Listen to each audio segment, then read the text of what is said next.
ಕಷ್ಟ ಕಷ್ಟ ಕಷ್ಟ ಅರ್ಥ ಆಯ್ತು. ಅದಕ್ಕೋಸ್ಕರ ಹೆಂಗೇನ ಮಾಡ್ಬೇಕಲ್ಲವಮ್ಮ. ಏನು ನೋಡಿ ಅಲ್ಲಿ ನೋಡಿದ್ರು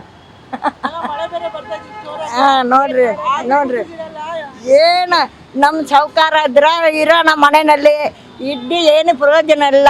ಮಕ್ಕಳುಗಳಿದ್ದು ಏನು ಪ್ರಯೋಜನ ಇಲ್ಲ. ಏನು ಮಾಡೋದು ಹಣೆ ಭಾರ ಬಂದ್ಬಿಟ್ಟು ಇರ್ತೀನಿ.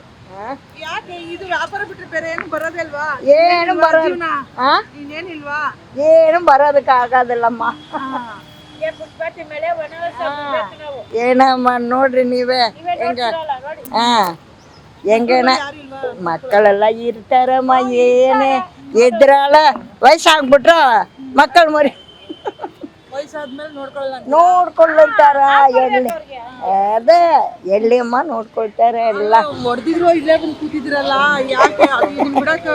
ಓಡೋದಲ್ಲ ಅಲ್ಲ ಇಲ್ಲ ಎಲ್ಲ ನೋಡ್ತಾರ.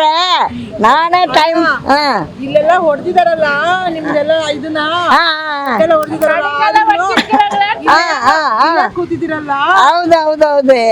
ಏನೋ ಏನ್ ಮಾಡೋದೇನು ಹೊಡೆದ್ ಬಿಟ್ರು ಏನೋ ಮಾಡ್ಬೇಕಲ್ಲ. ನಾನು ತುಂಬಾ ವರ್ಷ ಮಾಡ್ಕೊಂಡಿರ್ತೀನಮ್ಮ. ಅದೇ ಬಿಡೋದಿಲ್ಲ. ಬಂದ್ಬಿಟ್ಟಿರ್ತೀನಿ. ನೋಡ್ತಾರ ಅವ್ರಕ್ಕ ಮಕ್ಕಳು ಮರಿ ಇರ್ತಾರೆ. ಸ್ಕೂಲ್ ಫೀಸ್ ಅದು ಇದು ಎಲ್ಲ ಕಷ್ಟ ಇರ್ತಾ ಇತ್ತಲ್ಲವ. ಏನು ನಾವು ಆಸ್ತಿ ಬಾಸ್ತಿ ಆವಾಗ ಏನು ಮಾಡಲಿಲ್ಲ, ಯಾರು ಇಕ್ಲಿಲ್ಲ. ಸಂಪಾದನೆ ಮಾಡಿದ್ರಲ್ಲ ಅವರು ಹೋಗಿ ಆಚೆ ಹೋಗಿ ಸಂಪಾದನೆ ಮಾಡಿ ಜೀವನ ಕಳಿಸ್ಬೇಕು. ಏನು ಮಾಡ ನಮ್ಗೂ ನಡ್ಬೇಕು. ಅವ್ರಿಗೆ ಹಾಸ್ಪಿಟ್ಲ್ ಅದು ಇದು ಎಲ್ಲ ಇರ್ತಾ ಇತ್ತಲ್ಲ. ಮಕ್ಕಳು ಸ್ಕೂಲ್ ಫೀಸ್ ಅದೇನು ಅವ್ರಿಗೆ ಹೇಗೆ ತೊಂದರೆ ಕೊಡ್ಬೇಕಂತ ನಾನು ಏನು ಮಾಡಲಿಲ್ಲ. ಬೆಳಗ್ಗೆಯಿಂದ ಮಳೆನಲ್ಲಿ ಮಳೆ ಬರ್ತಾ ಇತ್ತು. ಎಲ್ಲಿ ಸಂಬಾರ್ತನೆ ಮಾಡೋದಕ್ಕೆ ಇವತ್ತು ಮಳೆ ಅವಾಗ ಅವಾಗ ಬರ್ತಾ ಇತ್ತು. ಕೂತ್ಕೊಂಡೇ ಇರ್ತೀನಿ. ಇದಕ್ಕೆ ಇರ್ತೀನಿ, ಮಳೆಗೆ ಹೋಗ್ತೀನಿ. ಏನು ಮಾಡೋದಕ್ಕಾಗೋದಿಲ್ಲಮ್ಮ. ಮುಂದಕ್ಕೆ ಇದೆಲ್ಲ ಕ್ಲೀನ್ ಆದ್ಮೇಲೆ ಇಲ್ಲೇ ಕೂತ್ಕೋತೀರಾ?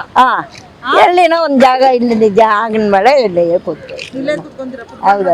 ಹೌದಮ್ಮ ಬಿಡೋದಿಲ್ಲ.